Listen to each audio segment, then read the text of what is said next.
The Andy Pollin Show on ESPN 630, the sports capital. This is Orioles preview. Orioles finish up last night's suspended game starting at 12:15 this afternoon. They were tied at 1 in the sixth inning when they had a 91-minute rain delay and decided to suspend the game and finish it today. And there'll be a doubleheader with the scheduled game following that. The Orioles have a chance to leave St. Louis just a half game behind the Yankees in the American League East. And I believe last year we talked to Cody Asche, who is the offensive strategy coach.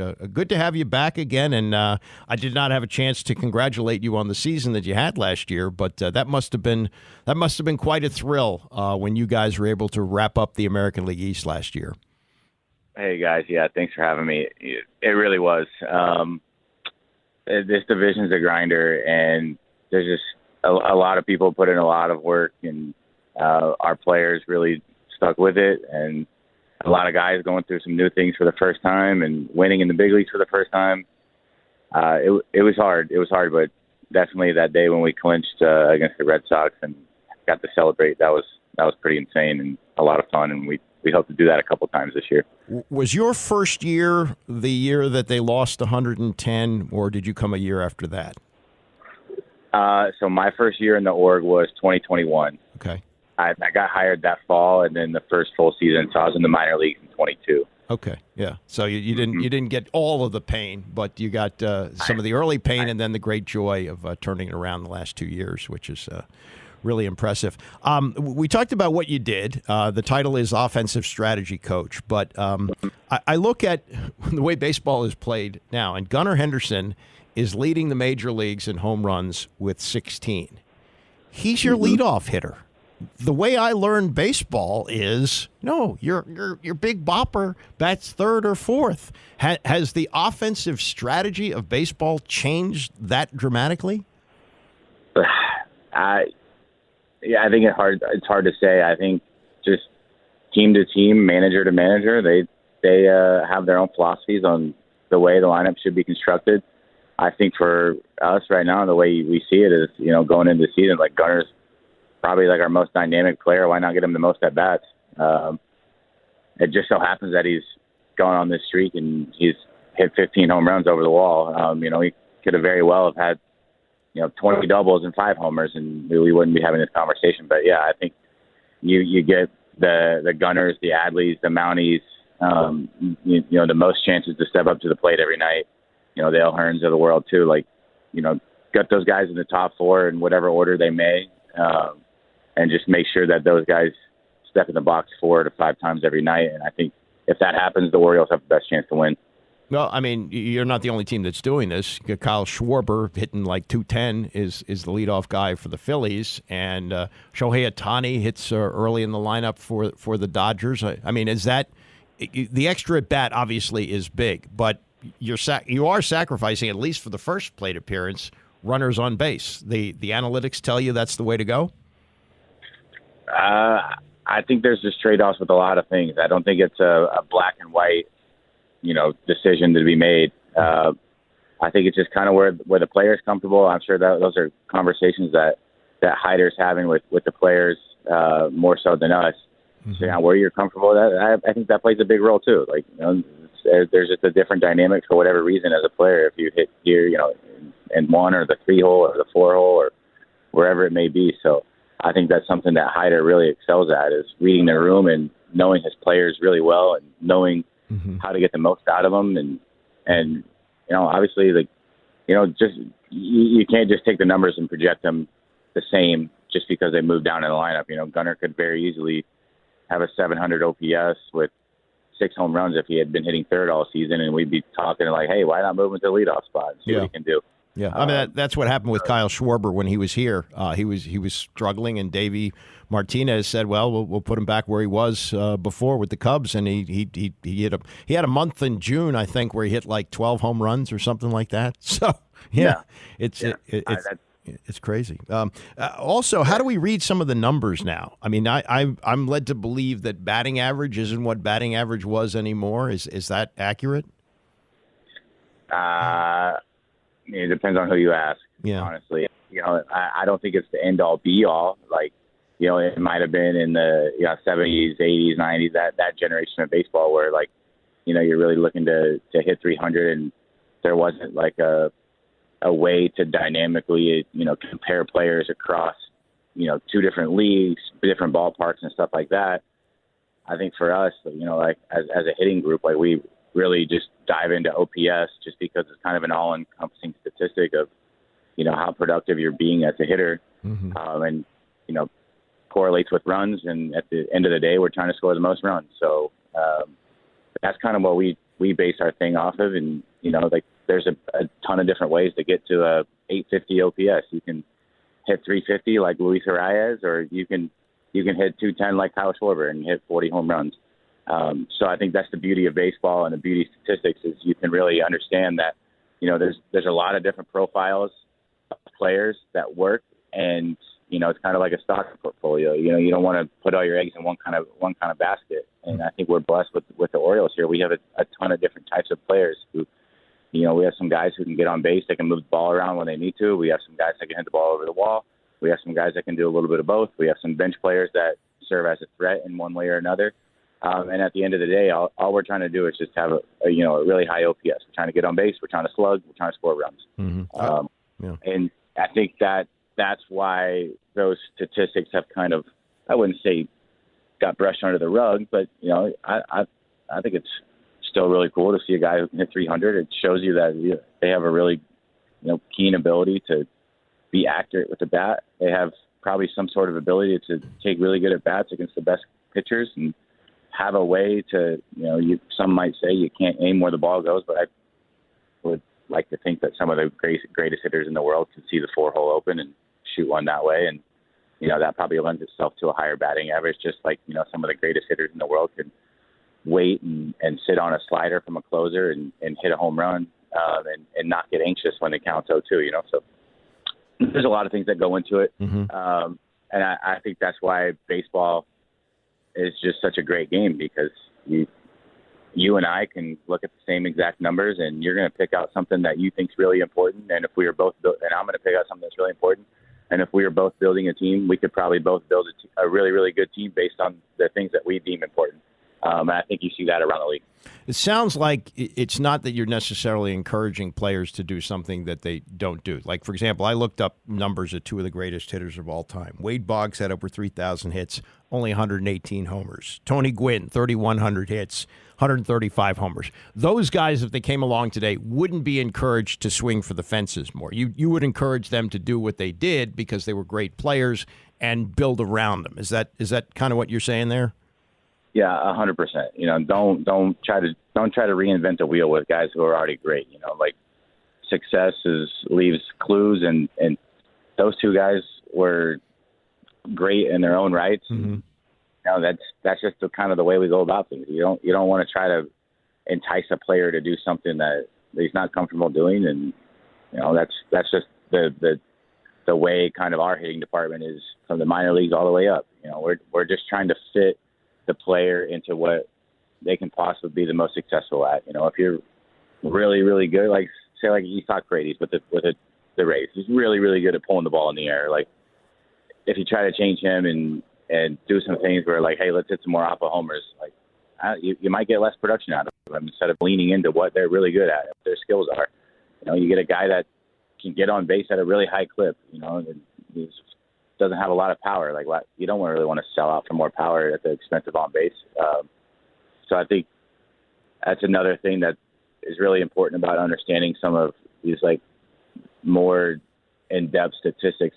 I guess to say with the analytics, it helps guide the coaches know what these guys are really good at. So then you can make sure they stay really good at those things. Interesting. Cody Asche with us, the offensive strategy coach for the Orioles and a graduate of Nebraska, played baseball there, and a huge Nebraska football fan. I read where you drive, 6 hours to go to games? Do you have season tickets for Nebraska football? I do, yeah. We are humongous Husker fans in our family.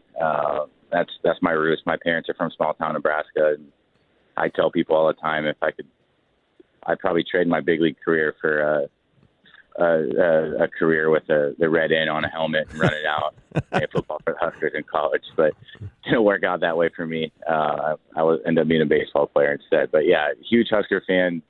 Like that's what I live and die on in the falls is those 12 Saturdays.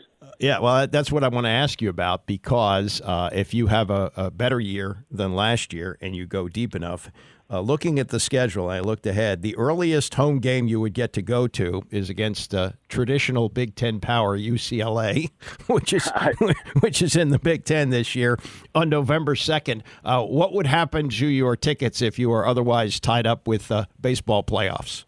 Yeah, we'll probably just pass those off gladly to some family members. But it's funny you say that. I was just my parents live in St. Louis, so we got in on what was that, Sunday, hanging out with my dad and sitting around, and we're checking out the schedule. And it's like we usually take a father-son trip and try to go out and see a road game, and we're kind of checking that out. I was like, Dad, like maybe we'll just go straight from the World Series to the Rose Bowl out to Pasadena. Like maybe we'll just do that. Like I'll win the World Series one day, and then we'll just hop on a flight and go out to California. How's that sound? And we were laughing about that because we looked at the schedule. It was like, dang, we might not get to see a game until freaking UCLA. Yeah.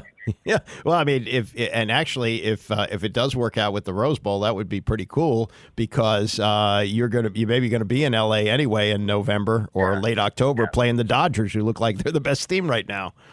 Yeah, maybe we'll just win Game 6 out there. We'll celebrate, bring the trophy back to Charles Street, and take a nice little parade, and then we'll fly back out there. How about that? Okay. Are you good with Matt Rule? 5-7 in his first year. You confident in him? I think the last few head coaches have me way more cautious in my optimism. Mm-hmm. I do think that he's a guy that the state of Nebraska can be proud of, and I think he's a guy that's doing things the right way there, and the things he says. And I saw a quote the other day that I really liked, and I think it's the mentality that's going to help change things around. He said, we're 5-7 until we prove we aren't, and I think that's kind of that, like, just workmanship, like, let's go to work and let's fix this thing kind of mentality that Nebraska needs. It's just like anything, any place that loses their way for a little bit, someone's got to come in and change that. We have had a big quarterback recruit. Maybe he can come in and change some things, and we'll see. We'll see. I'm cautiously optimistic, but again, we're 5-7 until we win more than 5 games. Yeah, last winning season 2016, 9-4 under Mike Riley. Yeah, don't remind me. Don't remind you. Best of luck to your Huskers. More importantly, best of luck to the Orioles, and thanks for being with us today. Yeah, you bet. Thanks for having me, guys. Thank you. That's Cody Asche, who's the offensive strategy coach for the Orioles, and has his heart. You hear that? Nebraska football. He had a pretty decent baseball career. He played 5-6 years, played with the Phillies, played with the White Sox. He was a major league player. He'd get a pension, whole thing. Would trade that all to be a Nebraska football player. And I don't know whether they still have this now with the way the transfer portal works, but at one time, they had a great walk-on program. Like, every kid who grew up in Nebraska wanted to play Nebraska football and was turning down scholarships from other schools to walk on in Nebraska. That hasn't been the case lately, as he says. Don't remind him, last winning season, 2016. All right, coming up, Cal Ripken with some interesting things to say, including the failure of Jackson Holiday so far. And he's also promoting a youth sports event that we will get to. It's the Andy Pollin Show, Orioles Preview on ESPN 630. The Andy Pollin Show on ESPN 630, the sports capital. This is Orioles Preview. Orioles and the Cardinals finishing up a suspended game at 12:15 today here on ESPN 630. That'll be followed by the regularly scheduled game, which will follow as a doubleheader. We had Cal Ripken making the rounds, promoting something that he's working on with youth sports called Project Play, and did an interview with USA Today, and among the things they talked about was the up and down of Jackson Holiday, who was brought up with hopes that he would stick around, maybe make a run at Rookie of the Year, and they had to send him down after like a month where he struck out half the time that he hit. I think he got only 2 hits in the month that he was here, and this is Ripken on what happened. Because he's 20. I mean, he's really young. He's had a tremendous amount of success. I don't think he's ever dealt with some sort of failure. And he moved so fast through the system, and maybe a little too fast. Maybe he needed to learn himself a little bit more in AAA. And I haven't seen that much expectation or that much pressure on a player that comes in. Everybody was giving him a standing ovation when he came to the plate, with the expectation you're going to see his first hit, you're going to see his first homer. And when your engine starts to run a little fast and you want to try too hard, sometimes you play outside of what you ordinarily do. So I saw him chasing pitches up out of the strike zone. Ordinarily he didn't. He struck out half the at-bats, and he didn't strike out that much before. So I think nerves kind of got to him. And maybe given time, if the situation was right, given time, he could overcome that in the big leagues. I know I was 4 for 63, I think, in my rookie year. I was 3 for 5 opening day, and then I was 4 for my next 63, so I was 7 for 68. And I had experience through a full season in AAA, full season in winter ball. And so I had that under my belt, and my manager, Earl Weaver, kept saying, just the next level, keep going. And that allowed me to kind of come out of it, and I turned out to win the Rookie of the Year that year. But I know what it feels like to put pressure on yourself and try too hard. And I think maybe Jackson was trying a little too hard. All right, more from Ripken. This is about Adley Rutschman specifically, who is the catcher, but gets in the lineup every day, putting in as a DH some of the time. He has played in 44 of the 46. Gunnar Henderson is actually the only Oriole who's appeared in every game, 46. But Cal Ripken is, of course, the Iron Man. Never missed a game for like 15 years. And he discussed the value of being in the lineup every day and why it was important to him. I grew up thinking that was very important. The playoffs can boil down to one game, whether you make it or not. And then where can you make up that game during the course of the season? In my rookie year, we went to game number 162 before it determined who was going to make the playoffs, and we ended up losing by 1 game.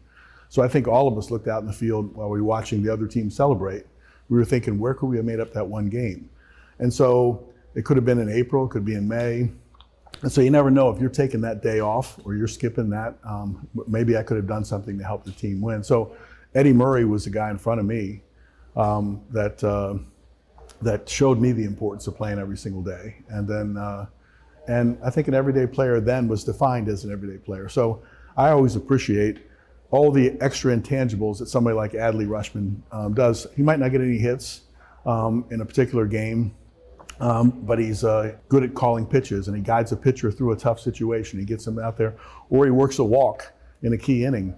There's all kinds of things you can do to contribute to the game, and there are certain players in the lineup that you want in the lineup every single day. So it's a little tougher because Adley's a catcher, and the physical demands of catching is difficult. I can only imagine. But you want Adley and you want Gunnar in there as many times as you can get them. Yeah, well, Rutschman has missed 2 games, but has DH part of the time. But he's probably working on a year where he's going to make a run at the MVP, hitting .299. He's got 9 home runs, 28 runs batted in, so having a terrific year for the Orioles, both as the DH and the catcher. This is Ripken on what he was on to promote, and that is the youth sports project that he's involved with called Project Play. I don't know whether you really fully realize the value when you're going through it as a kid. You're just doing what your parents tell you to do, or you're guiding, and you think it's fun. But then you're learning all kinds of valuable lessons, how to work with other people, your individual responsibility, the importance of practice, and all those things that we all know inherently. But I don't think you get it at that point when you're there. So, when I start to think about it, part of the job of parents or coaches is to kind of open up the kids' world to some of these lessons that you learn. Instill fun, instill teamwork, but then move them in a direction where the meaning is a little bit deeper than the surface. And I think people do that naturally. I know at the Hall of Fame, we go up there every year for new inductees, and invariably they'll always name a special teacher in their life, or a special coach in their life that happened way, way back that helped shape their direction. And it gets pretty emotional because you remember that relationship. And so I think that's the importance of youth sports overall and in general. But coaches play an important role. Parents play an important role. Last thought from Ripken, Cal Ripken Jr. His father didn't make it to the majors, but was a player in the Orioles organization and a coach and later the manager. And this was his discussion of why it is helpful sometimes for a player to have been the son or daughter of a professional athlete. When you look at kids of pro athletes that make it in the big leagues, the one element that's not there is they understand not to put pressure on. It doesn't seem like they kind of know what it's like. They know what the journey is, and they kind of let the journey happen. They don't force it so much. And I think that comes from a sort of a deeper understanding. My dad was a coach in the minor leagues baseball, which meant he was away a long time. And many people thought he taught me the game inside and out and the fundamentals, but I learned a lot of the game watching him teach others. He would teach, in those days, the manager was the hitting coach, the pitching coach, the catching coach, the infield coach. And he was working and developing players for the big leagues. And I had a chance to witness that and listen to some of that commentary. So I started picking things up. I remember one time my dad asked me, I did something in a game. He got a chance to see me play, for a rare time. And I backhand the ball and I threw him out at first. He goes, "Who taught you to do that?" And I go, "Well, you did." And he goes, "I did?" And I go, "Yeah, when you were talking to Doug DeSensei and this and that, I picked up on that." So a lot of times I got it just by watching and observing. But in baseball, it was a tremendous advantage to have the encyclopedia of baseball for a dad. Yeah. When it comes to going to professional now, do you think it's harder to be professional now than it was before? Or do you see any difference? I don't know if it's harder. I think the kids get more exposure. They have the different camps, the different, they're definitely more game experienced, I think, than a lot of us were. I mean, we played maybe 20 games in high school, and then I got drafted, and then you went away to play to a pro career, and you're playing every single day. To understand how you perform in pressure situations, or some of these showcase camps, you have a lot of people that are there, you got scouts watching, and all that inserts pressure. But it seems like the kids have learned how to adapt to that kind of pressure. I don't think it's any harder. I think if you're good, the word's gonna spread around pretty quickly, and you'll get opportunities. Sometimes you could be overlooked, years and years ago because the scouting wasn't so current. It wasn't so immediate. It was more like, let's get a scout in there. Maybe I'll get him in 2 weeks to take a look at this kid. But I think I don't say it's any easier. The competition's harder. Yeah. The game gets better. Yeah. So kids still have the same dreams and they go through the same process. Yeah. So his son tried to be a major league player, was in the Orioles organization and the Nationals organization, and now is, I guess, doing a podcast. So there wasn't the next generation of Ripken, at least from Cal, and I guess I don't think Billy's kids played as well. Anyway, Orioles now 29-16 on the year. They finished the suspended game against the Cardinals this afternoon at 12:15, and that'll follow with the regularly scheduled game, and then they hit the road to go to Chicago tomorrow night. I want to thank Rex Minturn for running the show. Thanks to Cody Asche, offensive strategy coach, for coming on. Thanks for all of you who listen. Back here tomorrow at 9 a.m. Tony's next.